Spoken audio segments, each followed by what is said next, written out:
നമസ്കാരം. ചേർത്തലയിൽ മെഹർ മന്തി ആൻഡ് ഗ്രിൽസിൽ നമ്മൾ കണ്ടത് മന്തിയുടെ മുന്നിൽ, കുഴിമന്തിയുടെ മുന്നിൽ കൊതിയൂറിയിരിക്കുന്ന പീലിപ്പൂ ചൂടിയ സാക്ഷാൽ ശ്രീകൃഷ്ണ ഭഗവാനെയാണ് എങ്കിൽ ഇങ്ങ് യമാമ ഷവായ, മലപ്പുറത്ത് യമാമ ഷവായ എന്ന ഹോട്ടലിൽ നമ്മൾ കണ്ടത് ഈ ഷവായയുടെ മുന്നിൽ കൊതിയൂറിയിരിക്കുന്ന ശ്രീകൃഷ്ണ ഭഗവാനെയാണ്. ഈ ഹോട്ടൽ വരുന്നത് മലപ്പുറം അങ്ങാടിപ്പുറം തിരൂർക്കാട് ഓരാടും പാലത്താണ് ഈ യമാമ ഷവായ വരുന്നത്. ഈ ഹോട്ടലിൻ്റെ ഉടമകളെ പോലീസ് അറസ്റ്റ് ചെയ്തിട്ടുണ്ട്. പൂക്കോട്ടൂർ മുസ്തഫ, ഷാഹുൽ ഹമീദ്, ഏർനാട് മുഹമ്മദ് ഷാഹിദ് എന്നിവരെ പോലീസ് അറസ്റ്റ് ചെയ്തിട്ടുണ്ട്, കേസെടുത്തിട്ടുണ്ട്. എന്തായാലും ഈ കാര്യങ്ങളൊക്കെ സമാന്തരമായി നടക്കുന്നുണ്ട്. പക്ഷേ ഇതൊക്കെയാണോ ഇതിനുള്ള പ്രതിവിധി? ഇത് കേവലം ഒറ്റപ്പെട്ട ഒരു സംഭവമേ അല്ല. ഇത് നിരന്തരമായ പല സംഭവങ്ങളുടെയും ഒരു ഡൈവർഷൻ മാത്രമാണ്. അതായത് TCSൽ ഒരു സംഭവം നടക്കുന്നു.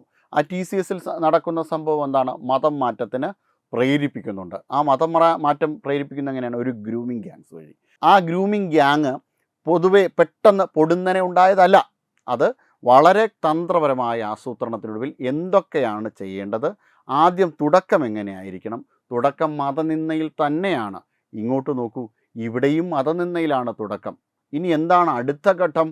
ഇങ്ങനെ മതനിന്ദ നടത്തിയതിന് ശേഷമുള്ള കാര്യങ്ങൾ എടുത്തു കാണിച്ചു കൊണ്ട് ഇങ്ങനെയൊക്കെ നിങ്ങളുടെ ഭഗവാനെ ആക്രമിച്ചിട്ടും കാര്യമായ ഒന്നുമില്ല, നിങ്ങൾ എന്ത് ഭഗവാനാണ് നിങ്ങൾക്കുള്ളത് എന്ന് പറഞ്ഞുകൊണ്ട് ഒരു ഗ്രൂമിങ് ഗ്യാങ് വന്നു കഴിഞ്ഞ് കഴിഞ്ഞാൽ തീർച്ചയായിട്ടും തടുക്കുവാൻ പോലും ആർക്കും സാധിക്കുകയില്ല.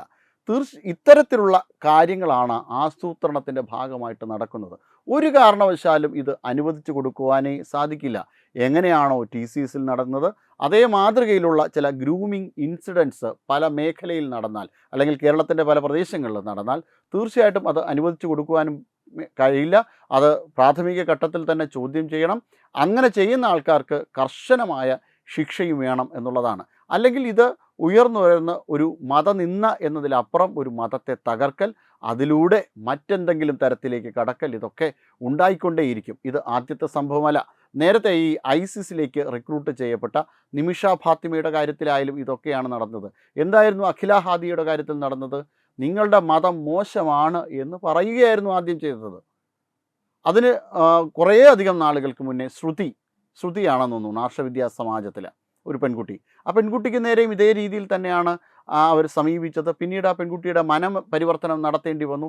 ആ മനപരിവർത്തനം നടത്തിയതിന് ശേഷം ചോദിക്കുമ്പോഴാണ് ഇത്തരത്തിലുള്ള കാര്യങ്ങളാണ് ഈ സക്കീർ നായിക്കിനെ പോലുള്ള ആൾക്കാരുടെ വീഡിയോകൾ ഇടുകയും നിങ്ങളുടെ ദേവീദേവന്മാരെ അപമാനിക്കുകയും ചെയ്ത് ഞങ്ങളുടെ ദേവീദേവന്മാരൊന്നും ശരിയല്ല എന്ന് പറഞ്ഞുകൊണ്ടാണ് ഞങ്ങൾക്ക് മതപരിവർത്തനത്തിലേക്ക് ഞങ്ങളെ നയിച്ചത് എന്ന് പറയുന്നു.